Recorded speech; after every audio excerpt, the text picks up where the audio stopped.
The Gift of the Magi by O. Henry.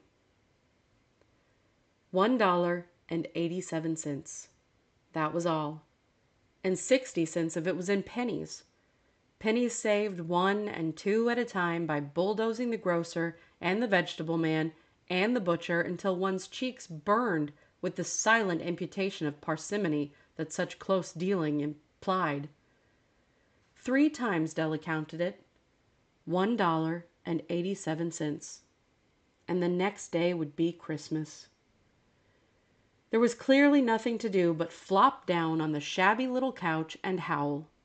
So Della did it, which instigates the moral reflection that life is made up of sobs, sniffles, and smiles, with sniffles predominating.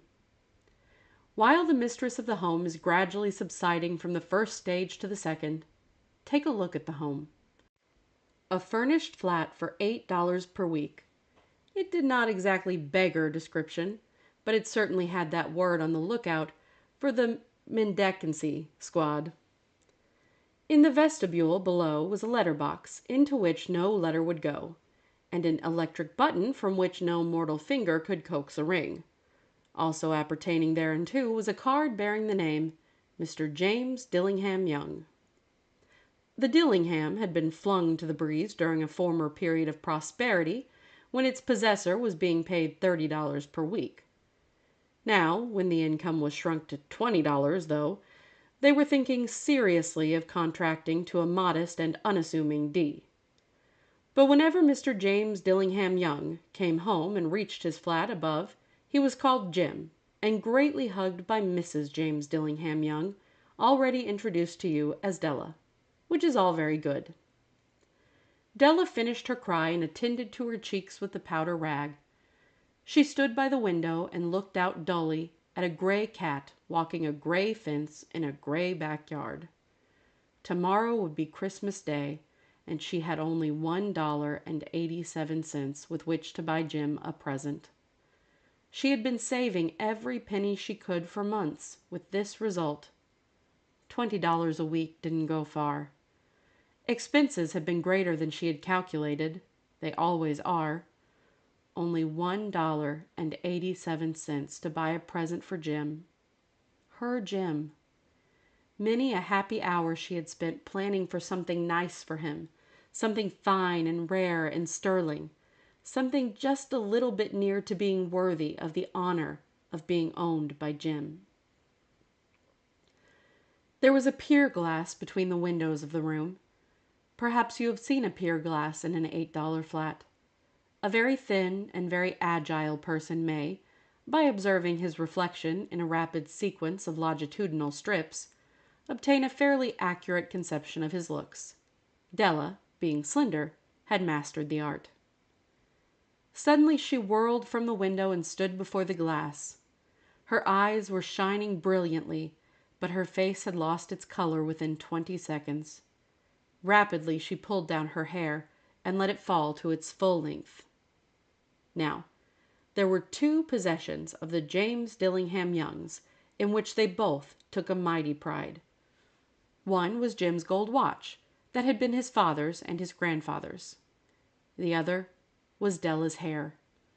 Had the Queen of Sheba lived in the flat across the air shaft, Della would have let her hair hang out the window some day to dry, just to depreciate Her Majesty's jewels and gifts. Had King Solomon been the janitor, with all his treasures piled up in the basement, Jim would have pulled out his watch every time he passed, just to see him pluck at his beard from envy. So now Della's beautiful hair fell about her rippling and shining like a cascade of brown waters. It reached below her knee and made itself almost a garment for her. And then she did it up again nervously and quickly. Once she faltered for a minute and stood still while a tear or two splashed on the worn red carpet. On went her old brown jacket. On went her old brown hat. With a whirl of skirts and with the brilliant sparkle still in her eyes, she fluttered out the door and down the stairs to the street. Where she stopped, the sign read, Madame Sofronie, hair goods of all kinds. One flight up Della ran and collected herself panting. Madame, large, too white, chilly, hardly looked the Sofronie. "Will you buy my hair?" asked Della. "I buy hair," said Madame. "Take your hat off and let's have a sight at the looks of it."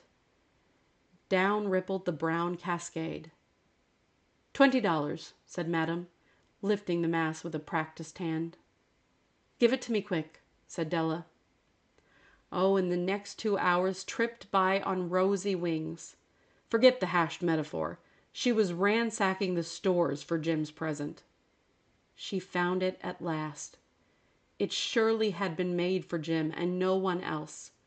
There was no other like it in any of the stores, and she had turned all of them inside out. It was a platinum fob chain, simple and chaste in design, properly proclaiming its value by substance alone and not by meretricious ornamentation, as all good things should do. It was even worthy of the watch. As soon as she saw it, she knew that it must be Jim's. It was like him. Quietness and value. The description applied to both. $21 they took from her for it, and she hurried home with the 87 cents. With that chain on his watch, Jim might be properly anxious about the time in any company. Grand as the watch was, he sometimes looked at it on the sly on account of the old leather strap that he used in place of a chain. When Della reached home, her intoxication gave way a little to prudence and reason. She got out her curling irons and lighted the gas, and went to work repairing the ravages made by generosity added to love, which is always a tremendous task, dear friends, a mammoth task.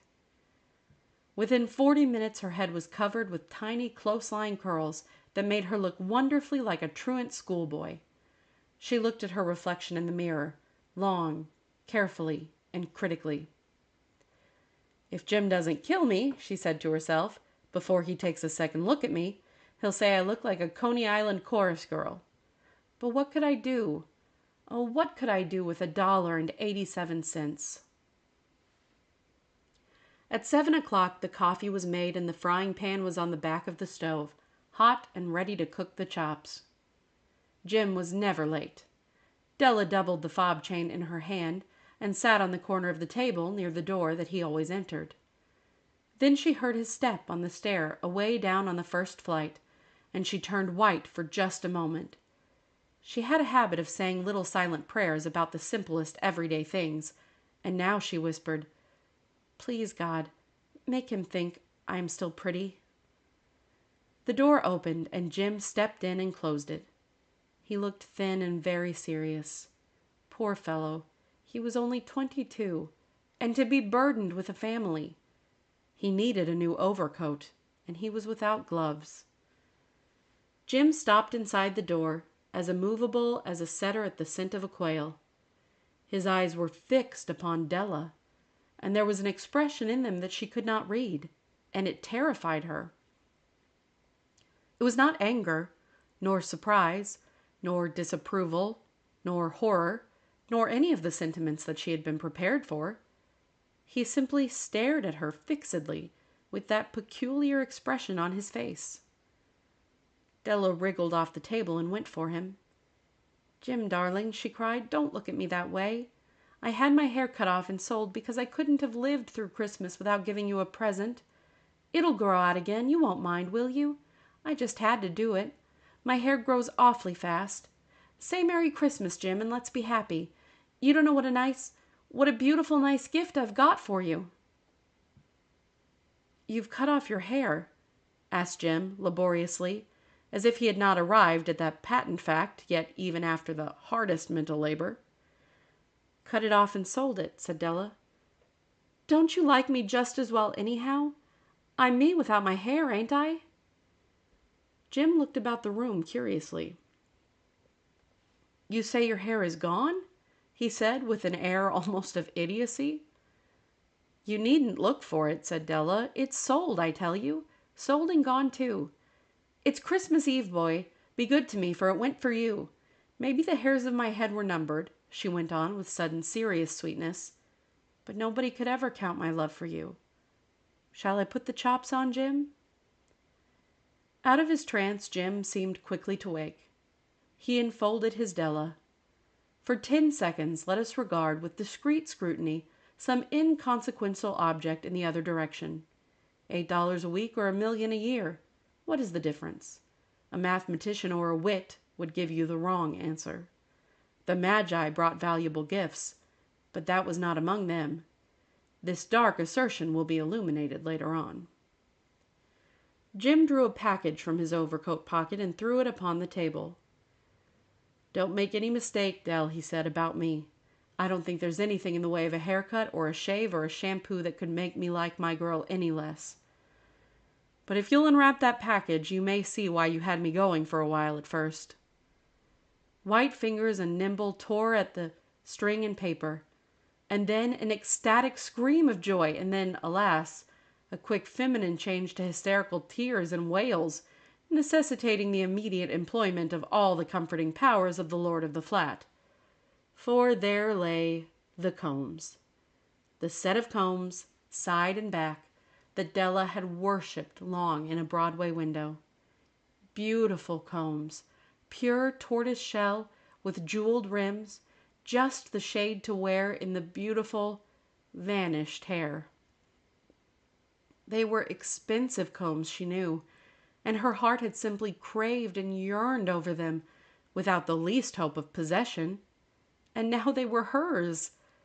But the tresses that should have adorned the coveted adornments were gone.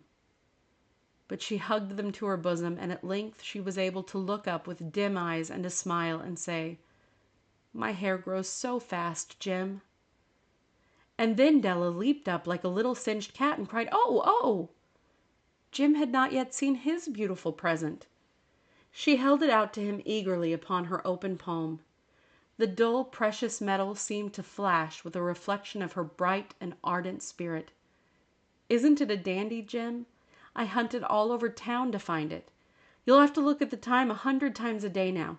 Give me your watch. I want to see how it looks on it." Instead of obeying, Jim tumbled down on the couch and put his hands under the back of his head and smiled. "Dell," said he, "let's put our Christmas presents away and keep 'em a while. They're too nice to use just at present. I sold the watch to get the money to buy your combs. And now suppose you put the chops on." The Magi, as you know, were wise men, wonderfully wise men, who brought gifts to the babe in the manger. They invented the art of giving Christmas presents. Being wise, their gifts were no doubt wise ones, possibly bearing the privilege of exchange in case of duplication. And here I have lamely related to you the uneventful chronicle of 2 foolish children in a flat who most unwisely sacrificed for each other the greatest treasures of their house. But in a last word to the wise of these days, let it be said that of all who give gifts, these 2 were the wisest. Of all who give and receive gifts, they are the wisest. Everywhere they are wisest. They are the Magi.